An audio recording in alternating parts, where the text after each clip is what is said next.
ಕಿತ್ತೂರು ಕರ್ನಾಟಕ ಸೇನೆಯ ರಾಜ್ಯಾಧ್ಯಕ್ಷ ಮಹೇಶ್ ಸೀಗೇಳಿ ನೇತೃತ್ವದಲ್ಲಿ ಕರ್ನಾಟಕ ಸರ್ಕಾರದ ಸ್ಪಷ್ಟ ಆದೇಶದಂತೆ ಎಲ್ಲಾ ನಾಮಫಲಕಗಳಲ್ಲಿ ಶೇಕಡ 60ರಷ್ಟು ಕನ್ನಡ ಇರಲೇಬೇಕು ಎಂಬ ನಿಯಮವಿದ್ದರೂ ಬೆಳಗಾವಿಯ ಗಲ್ಲಿಗಳಲ್ಲಿ ಅನ್ಯ ಭಾಷೆಯ ನಾಮಫಲಕಗಳು ರಾರಾಜಿಸುತ್ತಿರುವುದು ಕನ್ನಡಿಗರ ಸ್ವಾಭಿಮಾನಕ್ಕೆ ಧಕ್ಕೆಯಾಗಿದೆ.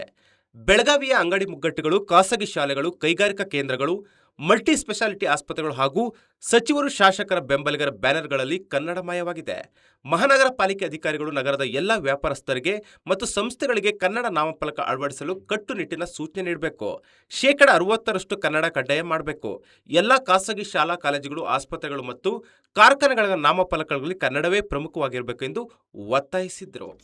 ಇವತ್ತೇನಪ್ಪ ಅಂದ್ರೆ ಕಿತ್ತೂರು ಕರ್ನಾಟಕ ಸೇನೆ ಯುವ ಘಟಕದಿಂದ ಬೆಳಗಾವಿ ಮಹಾನಗರ ಪಾಲಿಕೆ ಮುಂದೆ ನಾವು ಹೋರಾಟ ಮಾಡಿ ಬಂದಿದ್ವಿ. ಕಾರಣ ವಿಷಯ ಏನಪ್ಪಾ ಅಂತಂದ್ರ ಏನು ಕರ್ನಾಟಕ ಸರ್ಕಾರ ನಾಮಫಲಕಗಳಲ್ಲಿ ಕಡ್ಡಾಯವಾಗಿ 60% ಏನು ಕನ್ನಡವನ್ನ ಬಳಸಬೇಕಂತ ಹೇಳಿದಾರೆ. ಆದ್ರೆ ಬೆಳಗಾವಿ ಮಹಾನಗರ ಪಾಲಿಕೆ ಆಯುಕ್ತರು ಮತ್ತು ಸಂಬಂಧಪಟ್ಟ ಅಧಿಕಾರಿಗಳು ಈ ವಿಚಾರದಲ್ಲಿ ಸರ್ಕಾರದ ಆದೇಶವನ್ನು ಪಾಲನೆ ಮಾಡುವಲ್ಲಿ ವಿಫಲರಾಗಿದ್ದಾರೆ.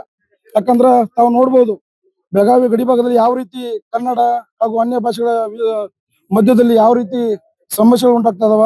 ಮತ್ತು ಬ್ಯಾನರ್ಗಳಲ್ಲಿ ಯಾವುದೇ ಹಬ್ಬ ಹರಿದಿನಗಳು ಬರಲಿ, ಇವತ್ತು ದಸರಾ ಆಗಿರ್ಬೋದು, ಗಣಪತಿ ಹಬ್ಬ ಆಗಿರ್ಬೋದು, ಒಂದು ಬಕ್ರೀದ್ ಆಗಿರ್ಬೋದು, ಯಾವುದೇ ಹಬ್ಬ ಬಂದ್ರು ಕೂಡ ಅಲ್ಲಿ ನಾಮಫಲಕ ಬ್ಯಾನರ್ಗಳಲ್ಲಿ ಇವ್ರೇನು ಅನ್ಯ ಭಾಷೆಗಳಲ್ಲಿ ಏನು ಒಂದು ಮರಾಠಿ ಆಗಿರ್ಬೋದು, ಉರ್ದು ಆಗಿರ್ಬೋದು, ಈ ರೀತಿ ಭಾಷೆಗಳನ್ನು ಬಳಸಿ ಕನ್ನಡ ಭಾಷೆಗೆ ಅವಮಾನ ಮಾಡುವಂತ ಕೆಲಸವನ್ನು ಮಾಡ್ತಾ ಇದ್ದಾರೆ. ಇದಕ್ಕೆ ಮುಖ್ಯ ಕಾರಣ ಕರ್ನಾಟಕ ಸರ್ಕಾರದ ಆದೇಶವನ್ನು ಪಾಲನೆ ಮಾಡುವಲ್ಲಿ ವಿಫಲರಾಗಿರುವಂತ ಮಹಾನಗರ ಪಾಲಿಕೆ ಮತ್ತು ಅಧಿಕಾರಿಗಳು.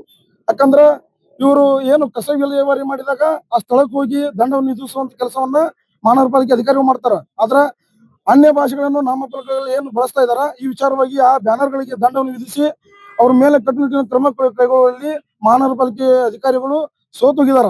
ಇವತ್ತು ಏನು ಆಗಿನ ಹಿರಿಯ ಕನ್ನಡಪರ ಹೋರಾಟಗಾರರು ಹಲವು ಹೋರಾಟಗಳನ್ನು ಮಾಡಿ ಮೈ ಮೇಲೆ ಏನು ಕೇಸುಗಳನ್ನ ಹಾಕೊಂಡು ಇವತ್ತು ಮಹಾನಗರ ಪಾಲಿಕೆ ಕನ್ನಡಿಗರ ತೆಕ್ಕೆಗೆ ತಗೊಳ್ಳೋದ್ರಲ್ಲಿ ನಮ್ಮ ಹಿರಿಯ ಹೋರಾಟಗಾರರ ಪ್ರಮುಖ ಪಾತ್ರವಿದೆ.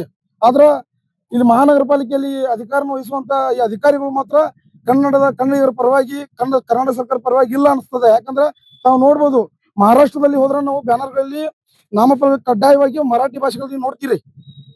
ಆ ರೀತಿ ಬೆಳಗಾವಿಯಲ್ಲಿ ನಾಮಫಲಕ ಕನ್ನಡದಲ್ಲಿ ಹೆಚ್ಚಾಗಿ 70% ಇವ್ರು ಬಳಸ್ತಾನೆ ಇಲ್ಲ.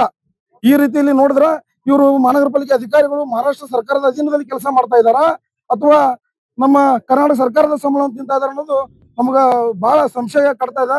ಅದಕ್ಕಾಗಿ ಮಹಾನಗರ ಪಾಲಿಕೆ ಅಧಿಕಾರಿಗಳು ಈ ನಾಮಫಲಕಗಳ ವಿಷಯದಲ್ಲಿ ಇವರು ಕಟ್ಟುನಿಟ್ಟಿನ ಕ್ರಮ ಕೈಗೊಳ್ಳಿಲ್ಲ ಅಂದ್ರೆ ಮಾನ್ಯ ಪೊಲೀಸ್ ಆಯುಕ್ತರು ಈ ಮಹಾನಗರ ಪಾಲಿಕೆ ಅಧಿಕಾರಿಗಳ ಮೇಲೆ ನೀವು ಕ್ರಮ ಜರುಗಿಸಬೇಕು. ಯಾಕಂದ್ರ ಈ ವಿಚಾರವಾಗಿ ಹೋರಾಟ ಮಾಡಲಿಕ್ಕೆ ಕನ್ನಡ ಪರ ಹೋರಾಟಗಾರರು ಹೋರಾಟಕ್ಕೆ ಹೋದ್ರ ಅವ್ರ ಮೇಲೆ ತಾವು ಸ್ಟೇಷನ್ ಕರೆಸಿ ಅವ್ರ ಮುಚ್ಚಳಿಕೆ ಬರೆಸುವಂತ ಕೆಲಸವನ್ನು ಮಾಡ್ತೀರಿ.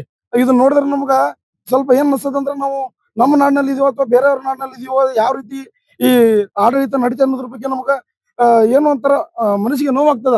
ಆ ಕಾರಣಕ್ಕಾಗಿ ಏನು ಮಾನ್ಯ ಪೊಲೀಸ್ ಆಯುಕ್ತರು ಇಂಥ ಅಧಿಕಾರಿಗಳ ಮೇಲೆ ಯಾರು ಬೇಜವಾಬ್ದಾರಿ ವಹಿಸ್ತಾರಲ್ಲ, ಸರ್ಕಾರ ಆದೇಶವನ್ನು ಉಲ್ಲಂಘನೆ ಮಾಡ್ತಾರ, ಅವ್ರ ಮೇಲೆ ಕ್ರಮ ತಗೋರಿ. ಮತ್ ಇವತ್ತು ಏನು ಮಹಾಜನ ವರದಿ ಜಾರಿ ಆಗಬೇಕು, ಏನು ಬೆಳಗಾವಿ ಕರ್ನಾಟಕದ ವಿಭಾಜ್ಯ ಅಂಗ ಮಹಾಜನ ವರದಿ ಜಾರಿ ಆಗಬೇಕು ಮತ್ತು ಮಹಾನಗರ ಪಾಲಿಕೆ ನಡೆಸುವಂತ ಸರ್ವಸಾಧಾರಣ ಸಭೆಯಲ್ಲಿ ಅದನ್ನ ಇತ್ಯರ್ಥ ಮಾಡಿ ಅದನ್ನ ಅಂಗೀಕಾರ ಪಡಿಸಬೇಕು, ಗೊತ್ತುವಳಿಯನ್ನ ಸ್ವೀಕಾರ ಮಾಡ್ಬೇಕಂತೇಳಿ ನಾವು ವಿನಂತಿ ಮಾಡ್ಕೊತಾ ಇದ್ದೀವಿ. ಮತ್ತೆ 1 ತಿಂಗಳ ಗಡುವನ್ನ ಮಹಾನಗರ ಪಾಲಿಕೆ ಅಧಿಕಾರಿಗಳಿಗೆ ಕೊಡ್ತಾ ಇದ್ದೀವಿ.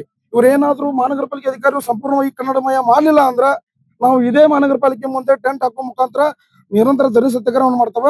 ಆ ಹೋರಾಟದಲ್ಲಿ ನೇರವಾಗಿ ಜಿಲ್ಲಾಡಳಿತ ಮಹಾನಗರ ಪಾಲಿಕೆ ಅಧಿಕಾರಿಗಳು ಇದಕ್ಕೆ ಮುಖ್ಯ ಕಾರಣರಾಗ್ತಾರೆ ಅಂತ ಹೇಳಕ್ ಇಷ್ಟಪಡ್ತೀವಿ. ನಮ್ಮ ಹೆಸರು ಮಹೇಶ್ ಸೀಗೇಳಿ, ರಾಜ್ಯಾಧ್ಯಕ್ಷರು ಕಿತ್ತೂರು ಕನ್ನಡ ಸೇನೆ ಯುವ ಘಟಕ. ಸಂಪೂರ್ಣ ನ್ಯೂಸ್, ಇದು ನೊಂದವರ ಧ್ವನಿ.